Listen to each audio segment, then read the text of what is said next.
Welcome to City Roundup, brought to you by the City of Pensacola, with your host, Saida Rosa. City Roundup is your one-stop shop for everything having to do with the City of Pensacola. And now, Saida. Good morning, and thanks for joining us for this episode of City Roundup. I'm your host, Saida Rosa, with the City of Pensacola. We like to start off our show with a message from Mayor Grover Robinson. Earlier this week, he spoke with reporters at his weekly press conference about the tennis tournaments at Roger Scott Athletic Complex and how it was recognized by the United States Tennis Association. It was great. We were recognized by the USTA, came to recognize Roger Scott and the City of Pensacola and PSA for 10 years of a tennis tournament. So I think that they truly believe in a lot. They love the courts, and we had significant rain on Saturday, but the championship on Sunday played very well. The players talked about how well the courts held up. They were very complimentary of the complex. So USTA really seemed to enjoy playing here, and we appreciated that, and they gave nothing but very high compliments to all the people that take care of Roger Scott out there. So, if you're on social media, make sure to follow Mayor Robinson. Just search Pensacola Mayor on Facebook, Twitter, and Instagram. What's that crane doing in the water? Glad you asked. Work recently began to remove the pilings from submerged land in Pensacola Bay. Hosts Tonya, Vaden, and John Scanlon talk about the project, give us an update on our sidewalk improvement efforts, and give us the rundown of upcoming events in this episode of Our City News Show. Welcome back to another episode of Our City News Show. I'm your host, John Scanlon. And I'm Tonya Vaden, and we're in front of the beautiful Pensacola Bay to tell you about some exciting improvements coming to the water. If you look behind us, you'll see a barge crane in the water. The workers operating the crane are removing pilings from the submerged land. Once the project is complete, this part of Pensacola Bay will be accessible to boaters and will serve as a platform for further economic development opportunities. The property historically served a railroad freight terminal with a commercial pier. The docks, known as the Frisco Docks, were destroyed in a fire in the early 1900s. More than 500 pilings remain submerged in the water today, so we're working on taking them out. PPM Consultants is the lead contractor. H.G. Harders & Son is the subcontractor responsible for removing the pilings. Other contractors include Wood PLC, Pate Stevedore, Cardno, and Port of Pensacola. Of course, this project wouldn't be possible without our funding partners. Thank you to the Environmental Protection Agency, West Florida Regional Planning Council, Florida Department of Environmental Protection, and Council of Development Finance agencies for bringing this project to fruition. Our Public Works and Facilities Department has made great progress on the city sidewalk repair project. They've repaired or replaced more than a mile of sidewalk in the city and added 147 ADA curb ramps. In 2017, the Public Works Department underwent an ADA assessment to take a deep look at the city's sidewalk inventory and identify a priority-based system for repairs and improvements. The survey identified just over 28,000 feet of sidewalk and a need for roughly 2,000 new curb ramps. We have an interactive map on our website, cityofpensacola.com, where you can see the list of sidewalks and their priority level. Well, it's the best time of year in Pensacola. Summer events are in full swing, and that includes our Blues on the Bay concert series. We announced our 2019 lineup, which begins on Sunday, May 26th with Not Quite Fab, Pensacola's beloved Beatles tribute band. The concert series is a combined effort of the City of Pensacola Parks and Recreation Department and Blues Angel Music. It's a free concert series, and on select Sundays of each month, the concerts take place at Hunter Amphitheater at Community Maritime Park. Music begins at 6 p.m. Bring your blankets and chairs and visit playpensacola.com for this year's lineup. Grab your bike and get ready to ride because May 17th is National Bike to Work Day. Ride On Commuter Services will be in front of City Hall with Bike Pensacola and other advocacy groups from 7 a.m. to 9 a.m. and 11 a.m. to 1 p.m. They'll be promoting bicycling as a viable transportation mode and celebrating those who bike to work regularly. You can learn about traffic safety laws, commuting support services, and ways to get involved. The event will feature refreshments, raffles, and free helmets. Come join us at City Hall. Well, before we go, we have to remind you about our summer camps. Swimming, field trips, games, and outdoor fun await at our Play Pensacola summer camps. Summer day camps are offered at Cobb, Fricker, Gull Point, Vickery, and Woodland Heights Resource Centers. We also offer a variety of specialty camps to enhance your child's skills and provide them with an enriching summer camp experience. Visit playpensacola.com for more information on how to sign up. That's all we have for you on this episode of Our City News Show. We thank you for watching, and we will see you next week. Maps are important. They let us know where to go, tell us where we're at, and so much more. We have a map specialist here at the City of Pensacola. Paul Kelly is a GIS coordinator. In this edition of City Spotlight, he tells us what GIS stands for and what his job entails. I started with the city in 1999, so almost 20 years now. This summer will make 20 years. Hi, I'm Paul Kelly. I'm the GIS coordinator with the City of Pensacola. Here we are in the humble GIS office. So GIS is Geographic Information Systems. So everything within the city that kind of has a location, we work on not only mapping it out like what you'd think as a standard paper map, but this is actually digital so that we can ask it questions. So there's graphs and charts and a map that shows where have they been doing leak survey today or this week. I wear a lot of hats. So I am the kind of administration of the GIS system, making sure the database works, making sure the web pages work, in charge of making sure that things are upgraded, up to date, secure. We work with planning and zoning quite a bit so that we have all of the zoning within the city mapped out. So here what we're doing is printing out a map request. On an average year, we probably print out somewhere between 700 to 800 maps. Then roll up and deliver the map that was requested. Oh, I love working with the people here. There's something new all the time that we're doing. I mean, one day I'll be working with Pensacola Energy, the next day I'll be working with our planning department. That ability to be able to solve problems and work with people together has been great. And I grew up in Minnesota, so this kind of weather, it's gonna be like 70 degrees in January today. Yeah, that's another reason to stay. For more episodes of City Spotlight and News Show, visit our YouTube channel. Search City of Pensacola. We'll be right back after this. Heat pumps don't pump much heat. In fact, heat from an efficient natural gas heater can be 30% warmer, and you can get up to an $800 rebate when you install one. Warming up to natural gas yet? Learn more at PensacolaEnergy.com. Natural gas homes are in demand. Here's what home builders have to say. Gas provides a wonderful selling advantage over electricity. Customers love cooking with natural gas.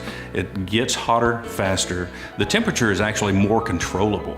Energy efficiency absolutely plays a part with our decision to put natural gas in our homes. It's much more efficient for our customers to use natural gas.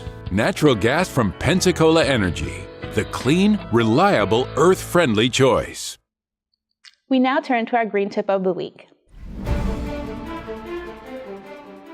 This week is Bike Month, and today is Bike to Work Day, so in honor of that, bike. Bikes reduce your carbon footprint, which is good for the environment, and it's also good for you. The city is looking for great people to be a part of our team. This week's featured job is for a maintenance worker. The person who fills this job will be responsible for all phases of light construction, maintenance, and repair projects. Learn more and apply online at PensacolaCityJobs.com. Some food for thought for your Friday. In this episode of Coastal Cooking Quick Bites, host John Scanlon from Pensacola Energy shows us how to use natural gas to make crab and crawfish cakes. On this episode of Coastal Cooking Presents Quick Bites, we're making crab and crawfish cakes. Stick around and find out how it's done. Welcome to Coastal Cooking Quick Bites, brought to you by Pensacola Energy. Welcome to Coastal Cooking Presents Quick Bites. I'm your host, John Scanlon, and we have a very special guest today. We have our marketing coordinator, Maria Stolfi, and she's picked a recipe out of the Fiesta Seafood Cookbook, The Taste of Pensacola. What are you cooking for us today, Maria? I'm making crab and crawfish cakes. So let's get started, right? So of course, start off with turning your burner on. Go with a medium-high heat because you want to start with your butter first. Go ahead and let that melt completely. So then you're going to put in your peppers, red, yellow, and your celery. Now those are going to get tender completely. And you'll know whenever your peppers start to smell. That is the best way you'll know. So basically you're just cooking them down. Yes, of course. So add in your peppers and your celery.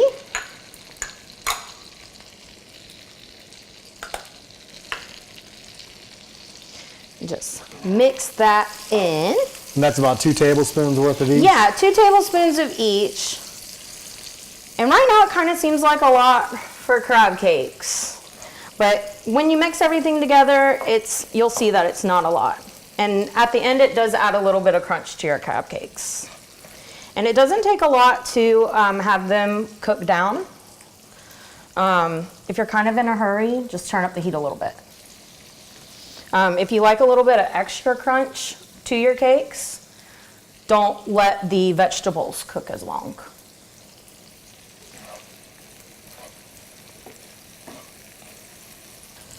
So once these cook down just a little bit, then you'll add your Old Bay seasoning and your blackening seasoning. Now you can add any type of blackening seasoning. Some people like Tony Satcher's. My favorite is Slap Your Mama. I just like saying it, but it is my specialty. So you'll add your blackening seasoning and your Old Bay. The Old Bay is gonna bring out the extra flavor in the seafood when you add that later. And when you mix it in, it is gonna feel like you're stirring around sand with your with your vegetables. That is completely normal. When I first made this recipe, I thought it was a little weird. But just stir it around, it's completely normal. And make sure it evenly coats all the veggies that are in there. Once it's evenly coated, go ahead and add your shrimp stock. Shrimp stock is kind of hard to find. You can also substitute it for fish stock or lobster stock. And this is about 1/4 cup. So that will deglaze a little bit. It will kind of kick back at you. So let that cook for about a minute.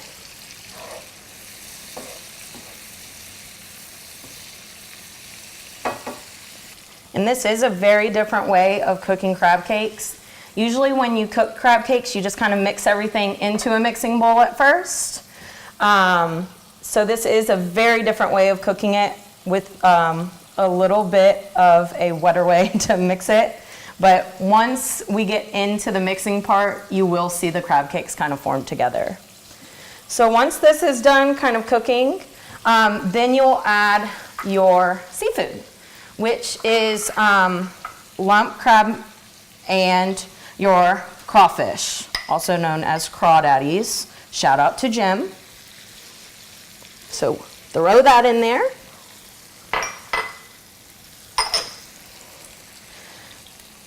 And then you'll mix that around. Make sure that the seasoning is coated completely with your crab. The crawfish will have its own flavor of spice, but make sure that the crab meat is completely coated in your seasoning. Smells good, doesn't it? It smells excellent. So are the peppers already tender, or is it just kind of up to still cooking? Or they're definitely tender now. Mm-hmm.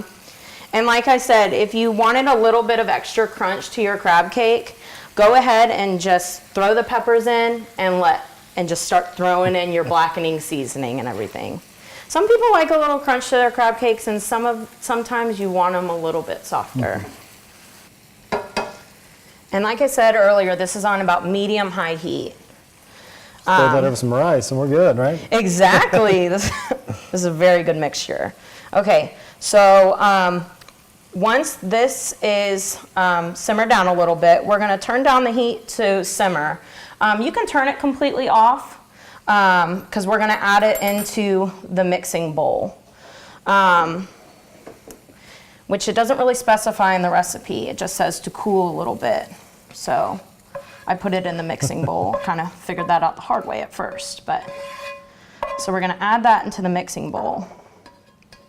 Put it back on the burner. The good thing about cooking with gas is that you can really control your heat. So now we have it in our mixing bowl. Add the panko.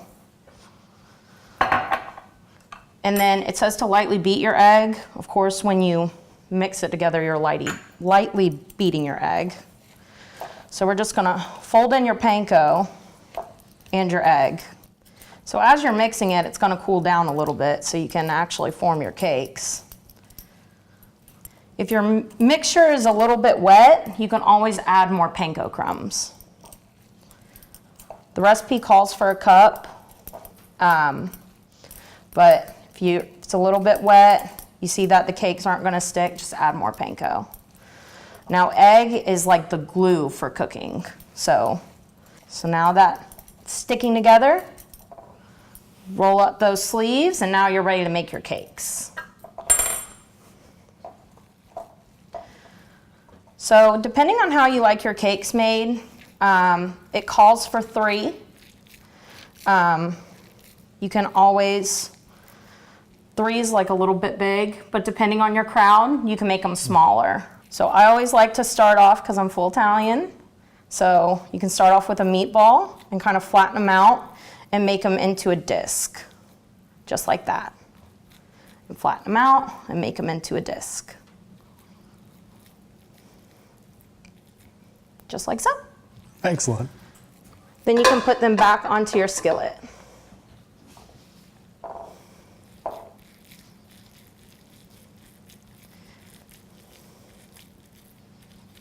Now, do you want that on simmer or do you want a little higher? Or? Well, right now, since you're trying to control your heat and make your disc, you can put them on simmer. Okay. My chef in culinary school always taught me, if you're not really paying attention to your pot, always start your gas off on simmer. It's where you're not paying attention to it, keep it on simmer, it's not really cooking. Then whenever you're ready to watch it again, crank up the heat. And the tighter you make your crab cakes, the more they're gonna stick together. So don't be afraid to put your muscle into it.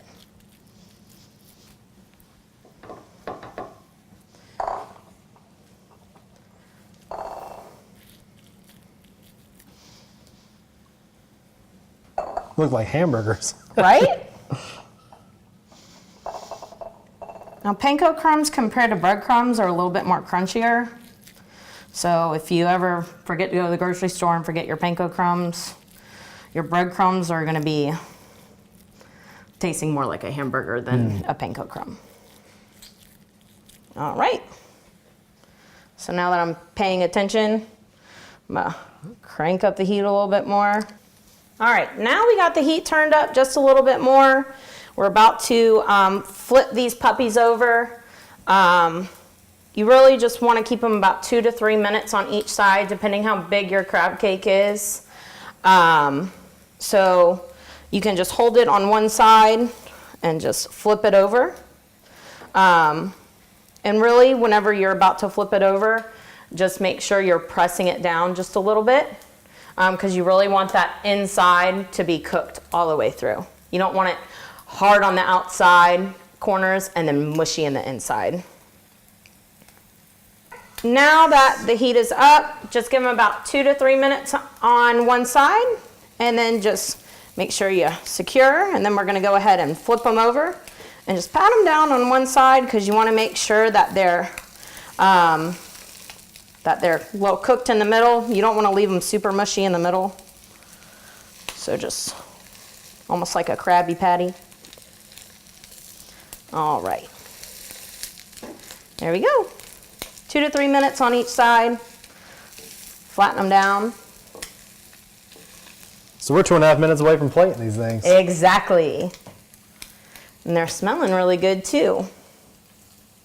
All right, now these are ready. So go ahead and pick your favorite plate in the house. And these are ready. Now if you have like a house specialty remoulade sauce, go ahead and serve that up, or however you want to do it. They look fantastic, Marie, and this recipe was found in the Fiesta Seafood Cookbook, A Taste of Pensacola. That's a cookbook with 25 years of history from the Fiesta Seafood Grill at the Pensacola Seafood Festival. That's where local chefs have all put their time and energy in preparing foods for everybody. And they put the recipes in this book, and you can buy it for $15. All the proceeds go to the Escambia Utility Assistance Program to help the elderly pay their utility bills. Give us a call, 850-436-5050. Pick yours today, and you can be making crawfish and crab cakes very soon. This has been Coastal Cooking Quick Bites, brought to you by Pensacola Energy. That's all we have for this episode of City Roundup. Thank you so much for watching, and we'll see you same place, same time next week. This has been City Roundup with Saida Rosa. City Roundup is the City of Pensacola's one-stop shop for everything having to do with Pensacola. Join us again each Friday at 8 a.m. for more of City Roundup.